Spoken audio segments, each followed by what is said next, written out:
We started about 6 or so years ago, and one of our really original kind of campaigns that we went out there was really attacking the power industry as a whole for power, like for price gouging, for hurting the planet, and just really going, you guys are terrible. You might have seen some of our ads. We're coming after you. We're the better alternative. And actually, the reception that we received from that was listening to our customers again, was them going, hey, you're actually part of the power industry. We don't need to know how bad it is. We experience it every day. We actually want you guys to just go out there and tell us why you're better. So we actually had to take a big step back and actually start again from the beginning, and we've tried a number of different ways to try and rectify those kind of past mistakes or learnings and actually go with limited brand awareness. Tell the fact that we're a power company and we're trying to do a better thing, and then actually step into that positive leadership space around not just power, but actually being a better power company for our customers and being for the planet. And we're actually in a really good place at the moment, because right now with the recent bushfire crisis, we've actually seen things change, and we're not one of those people that are quickly having to scramble and have conversations or drum beating. We're actually there, we're in a leadership position, and from that misstep way back 6 years ago when we were quite in an attacking and an angry position, we've actually grown up, and it's reflected really well for us as a brand. And is there anything that's an example of how that has translated into a campaign, maybe using technology to leverage that? Yeah, absolutely. So we've got the Powershop app model is quite different. We've got an app, and that lets you shop for power and buy power however it suits you as a kind of customer.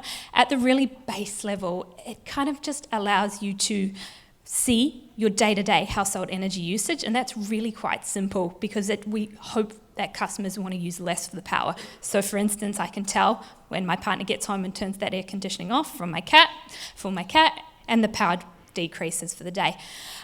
But more recently, it actually allowed us, with the recent bushfire crisis, we've got a functionality. We put a pack up there called Power It Forward. Now, during the recent bushfire crisis, our customers that were willing and able to paid a premium on top of their normal power usage. We've now pulled that amount, and that's actually being distributed back and going to help people's power bills in bushfire-affected areas. And so over the space of a week, we raised about $80,000. We're going to be matching that, and I think the latest total was around $110,000. So together we can see the impact of that kind of leadership, and then it's just really reflecting back to our customers why they're with us, and then it's helping us internally to do better and be better again as well. And that's been quite successful. Really successful, and I think we've had a lot of great feedback from our customers, and once again, going back to my earlier sentiment, is having that kind of customer feedback loop and actually listening and evolving that offering to what was needed and what our customers need, especially in these kind of times. Great, that's such a wonderful example of leading by passion and powered by technology. So Di, is there an example for you in terms of how technology can help scale or leverage passion? Oh, gosh. Okay, let's pick some. Let me talk a little bit about technology in the space of automotive and kind of what that then connects to I suppose, our passion and purpose. So, as I mentioned right in the beginning, we are in a disruptive world. Automotive industry is being disrupted. We clearly and have to have a strategy in terms of our future longevity as an automotive company, and we have to flip that very quickly. So we are fully into technology around connectivity, because at the end of the day, we have to avoid our vehicles just being commodities, and they have to become a connected vehicle to everybody's life in that regard, and starting to work with broader industries like the consumer electronics industry as well, and really it's about having that customer data and connecting on levels to that. Electric vehicles is another area, and obviously because of the situation, the climate change, and really driving that. Some of that is policy. For those probably heard this week, London have UK have said by 2035 there will be no more diesel or petrol engines, only electric engines. So for an organisation that is built on combustion engines as such, we have to adapt and change, and we are moving into that world. It's a race to that, but the factories, everything has to change, supply chain, everything has to change, and we are committed to it. We have an ambition 2039 to be an absolutely sustainable organisation, from suppliers all the way through our supply chain and value chain too. The other areas are our kind of shared service and mobility, and that's probably one area where we connect with on the van side, because we have people movers, and within the team we have created our mobility team and our kind of e-swarm team. That really are kind of progressively thinking about how do we bring that to life into our product, into our customers. A lot of conversations we're having with fleet organisations and their commitments of wanting to go greener, and how can we help them from that perspective. So that's really important. Mobility. We get into mega cities, we're trying to ensure that, or take cars off the road, and so how we've got 3 products that move people around. So how can we connect with various organisations, industries, communities and councils to realise that? And we've got our first pilot going in South Australia around ride sharing. So really around how do we use our vehicle, the best approach to drive a sustainable long-term desire and purpose to move people around, but in a very conscious way. Ameet, is there an example of maybe technology and how that might help connect the community that you're working with? Yeah, our relationship with technology is quite diverse, I suppose. At the more cutting edge is what we do in the athlete space, so around performance, training, recovery, a lot of the ways in which we measure that, and the relationship we have with Victoria University and their sports science programs are quite cutting edge, and we across the industry have a lot of people and sporting teams from overseas visit us, so there's that end. In terms of the connection piece, it's really harnessing more mainstream media for us, and particularly social media.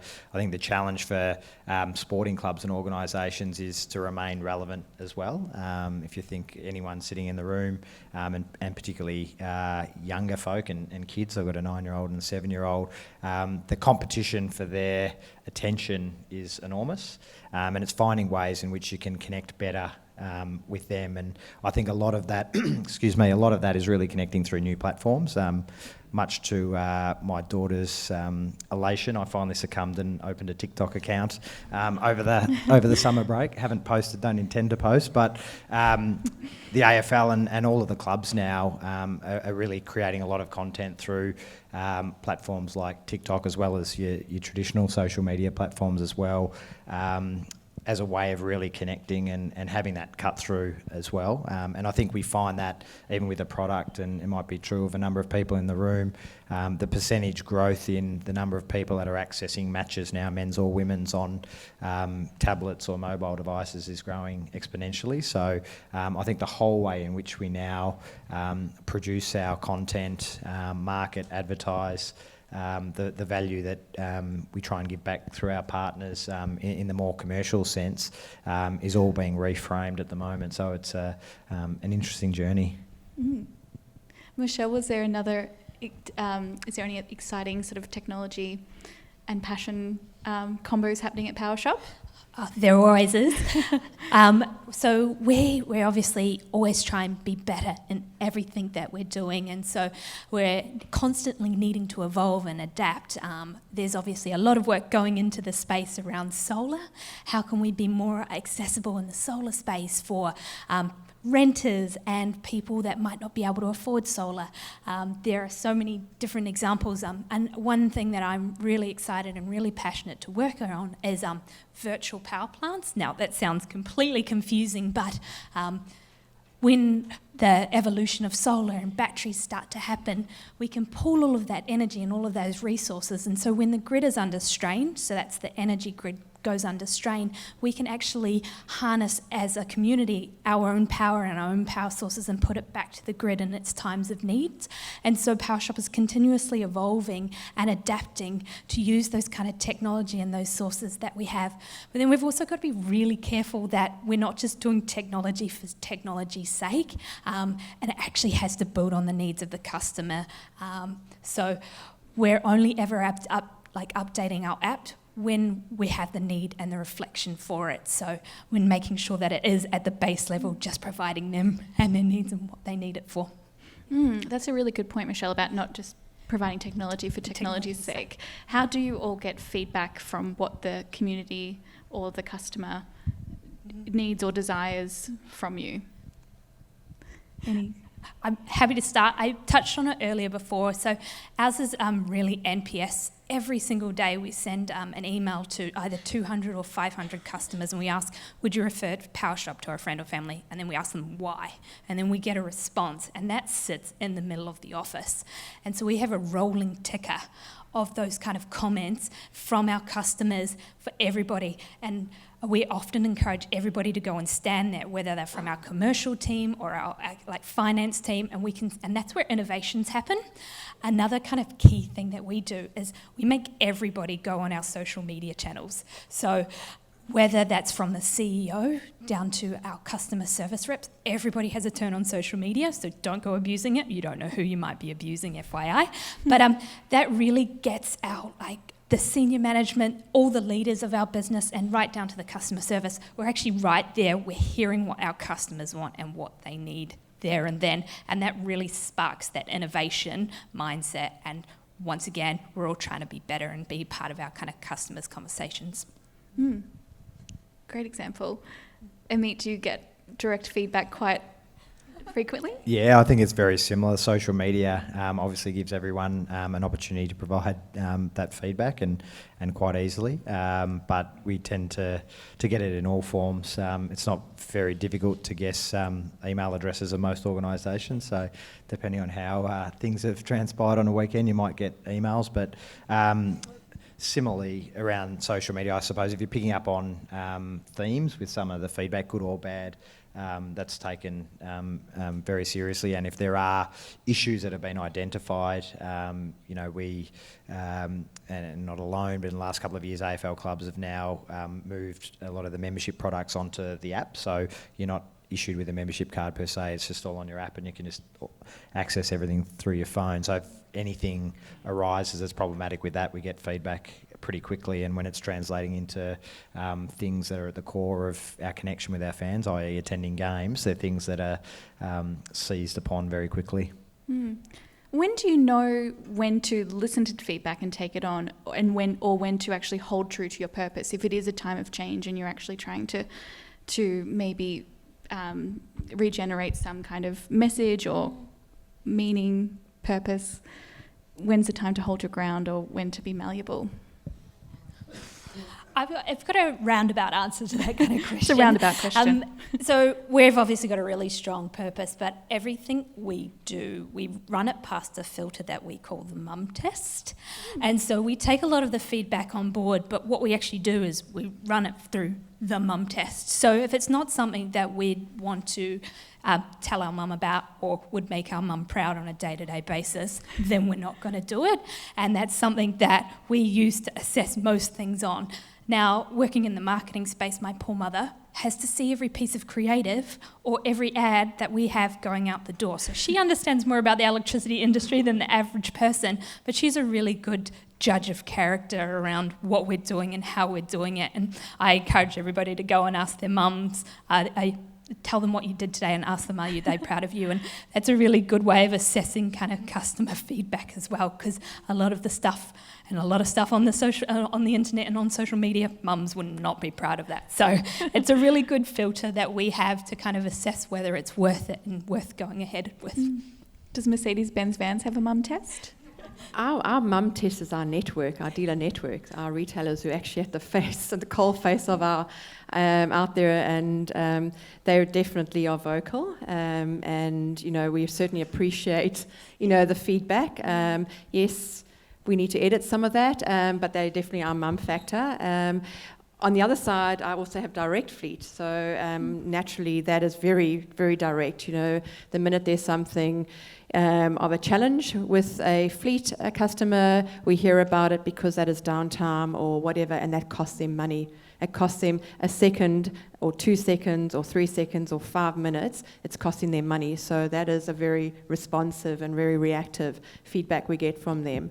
So we have to be able to respond and react. And it's a tough world. It's a competitive world out there. So what's our point of difference? And it is about the human relationship that we have to respond to. And the team are absolutely on it. I've got an amazing technical team to really, they're almost salespeople for us. Our technical teams are almost our salespeople too. And they don't see themselves just as a technical support team. They know that they are there helping to sell the next vehicle.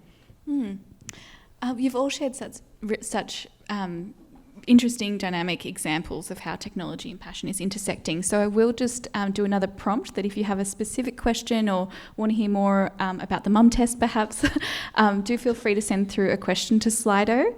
I also will say, maybe to Claire if she's still in the room, that I don't think my Slido is working, so I might need your help to read them out, or otherwise we can sort of, if we need to, put it to the IRL room. But something I wanted to circle back to, Di, is that you have spoken about how there can be a bit of a juggle when it comes to a local purpose or passion with an organisation, and then what's coming down from global. That seems like a unique experience for you. So if you could speak to how you balance that. So as I said, global company, how do you make it relevant to local environment, your local team? And the complexity of our business doesn't help. So for me, it's how can we create that in a simple way, and then what's real for us and what's meaningful for us as a team, and that what kind of levers do you pull that connect to the culture and make it that way, and that's where for us it first moves the world is about what moves you emotionally, what moves you in terms of the practical mobility. And so for us, and I shouldn't be saying this, I work for a Germanic company. It's a German company. It's very Germanic. So it's a balance of saying, that expertise, how do we balance it with the humanity side of it, and how do we bring that forward to the team, and they get it, they understand it, they created their own values. We've got a huge big culture war. They created it. It wasn't a typical top-down, Dar says type of thing. It was such a ground up, and part of that was also with our network and through the network. And language, language is so powerful. We all can talk, we all can communicate, but people perceive things and hear things differently. And if we have this power of language and we are talking in the same direction of the language, and the dealers see that, they hear it and they also feel it, so that hopefully kind of rolls down into our customers and directly to our customers too. But it is a challenge to translate this big global, and then obviously with a global company, you have so many languages, so many cultures, so everybody has to interpret it differently to connect it to a local environment and our local team. Mm. And it's also, you want to, we say what's our point of difference against our competitors, but also what's our point of difference against the other markets too, to be able to translate that. Mm. It does sound like, again, language is so important. Is there any tools or processes that you could recommend for others who might sort of want to really clarify language or learn more within their organisation or team? I think we lose sight of some of the little words. My team know but is not. It's like, why do we say but? Because everything we talk about it and the negative, it kind of goes into a negative language. Rather use something like and it's kind of like, oh, what's next? And it's kind of some of that language. Just being conscious of that positive spin on everything. We are, and that glass half full. So how can we make a difficult situation and turn it into a positive?